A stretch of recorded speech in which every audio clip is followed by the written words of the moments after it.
लेकिन सर जिस तरीके से हम देख रहे हैं कि आजकल चुनाव प्रचार में मुजफ्फरनगर दंगों की बात हो जाए, अमित शाह जी जो है खुद कैराना से जो है आज जो है प्रचार करते हुए जो है शुरुआत उनकी नजर आती है। मंदिर की बात होती है, मथुरा की बात होती है, कहीं ना कहीं विपक्षी पार्टियां कह रही हैं कि ध्रुवीकरण का आरोप जो है आपके ऊपर लगाती हुई नजर आ रही है। इसको किस तरीके से देख रहे हैं? उसके जवाब में आप लोग कहते हैं कि विकास की बात हो रही है, कानून व्यवस्था की बात है।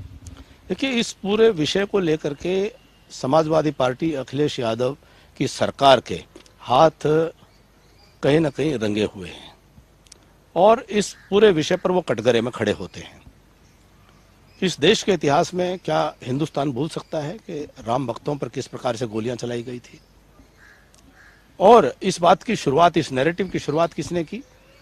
समाजवादी पार्टी के नेता अखिलेश यादव जी ने। जिन्ना की प्रशंसा करने का उनका क्या संदेश है? क्या वो पाकिस्तान में चुनाव लड़ रहे हैं? क्या जिन्ना हिंदुस्तान के लोगों के लिए कभी महापुरुष हो सकते हैं, जिन्होंने भारत माँ के टुकड़े करने का काम किया हो?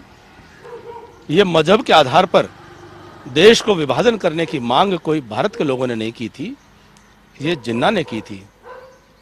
और आज अखिलेश जिन्नावादी होकर के किनके वोट लेना चाहते हैं?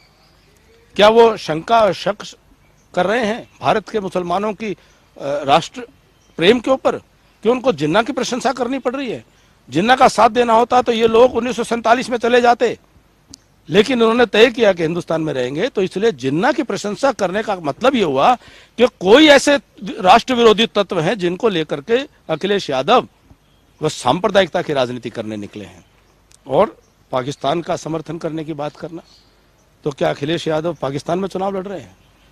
तो कुल मिलाकर के ये नैरेटिव की शुरुआत वो करना, कैराना में जाकर के आदरणीय गृह मंत्री जी ने, अमित शाह जी ने कितना बड़ा संदेश दिया कि हिंदुस्तान के किसी कोने में अगर कोई भी कमजोर और असहाय महसूस करेगा और उसको अपना घर छोड़ने के लिए, अपनी जड़ छोड़ने के लिए मजबूर होना पड़ेगा, तो देश का गृह मंत्री एक सरदार, लौह पुरुष सरदार पटेल थे और एक गृह मंत्री हमारे आदरणीय अमित भाई शाह जी हैं, जिन्होंने उन कमजोर, असहाय, निर्दोष लोगों को जाकर यह हौसला दिया कि देश की सरकार भी आपके साथ है, देश का गृह मंत्री आपके दरवाजे पर है, आप सुरक्षित रहें, आप भरोसा रखें, कोई पलायन नहीं करेगा। कितना बड़ा विश्वास देने का काम किया। क्या ये देश के गृह मंत्री को नहीं करना चाहिए?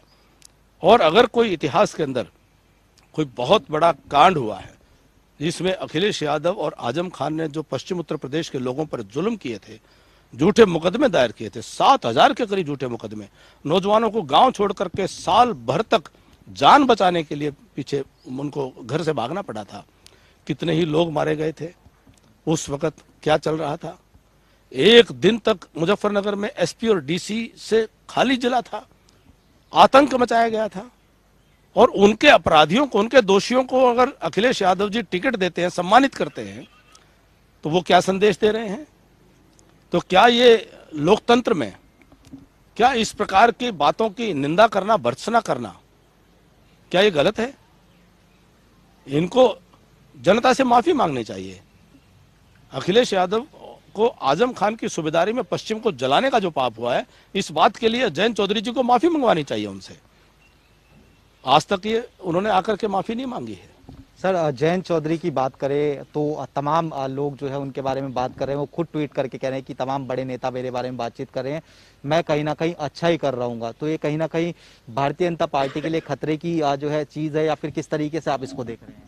देखिए, जयंत चौधरी जी मुगालते में हैं और कहीं ना कहीं ऐसा लगता है कि शायद वो जमीनी हकीकत से वाकिफ नहीं है और समाज के अंदर उनका आना जाना कम हो गया है और उसी अनुभवहीनता का लाभ ये समाजवादी पार्टी के शातिर नेतृत्व ने उठाने का काम किया है। और मैंने कहा, जयंत चौधरी जी हमारे भाई हैं और हम उनसे स्नेह करते हैं, हमारे अजीज हैं, लेकिन चौधरी चरण सिंह जी की इतनी विराट विरासत, जो केवल उत्तर प्रदेश नहीं बल्कि पूरे हिंदुस्तान में अपने उम्मीदवार खड़े किया करते थे, चौधरी चरण सिंह जी का इतना बड़ा शख्सियत को, इतनी विराट विरासत को सैफई के शहनशाह के पांव में गिरवी रखने की क्या मजबूरी थी? अखिलेश और आजम को समर्पित कर देने की कौन सी सौदेबाजी हुई है? और क्या चौधरी चरण सिंह जी की विरासत को इतना हल्का कर दिया कि रालोद के सिंबल पर भी उनको चुनाव लड़ाने के लिए समाजवादी पार्टी के उम्मीदवारों को उनको सामने करना पड़ा? ये उनके स्वयं में स्वीकार्यता है कि अखिलेश और आजम खान ने जयंत चौधरी को हल्का कर दिया है, उनको छोटा कर दिया है। आज जयंत चौधरी जी को चवन्नी याद आ रही है, तो उनको चवन्नी बनाने का काम वह समाजवादी पार्टी ने, सैफई के इस खानदान ने आज उनको चवन्नी बना दिया है। हमें दर्द और पीड़ा है चौधरी चरण सिंह जी की विरासत को लेकर के, कितने महान व्यक्ति की विरासत आज इतनी संकुचित, इतनी संकीर्ण और इतनी छोटी क्यों कर दी गई है। तो ये पूरे किसान कौम का अपमान करने का काम किया है। और किस प्रकार से टिकटों के अंदर जयंत चौधरी जी के साथ में खिलवाड़ हुआ है, उनकी पार्टी के कार्यकर्ताओं के साथ खिलवाड़ हुआ है, उनके एक नया नेतृत्व उनकी पार्टी के अंदर, उनके दल के अंदर समाज से खड़ा हो सकता था, आज उसको पूरी तरह से रोक देने का, उसको ढक्कन लगा देने का जो आज काम किया है, यह समाज बड़े दर्द से इन चीज़ों को देख रहा है, समाज इन चीज़ों को महसूस कर रहा है। और जयंत चौधरी जी इनके झांसे में आ गए होंगे, जनता इनके झांसे में आने वाली नहीं है। और वो जयंत चौधरी जी को निश्चित तौर पर ये उनका मुगालता दूर होगा।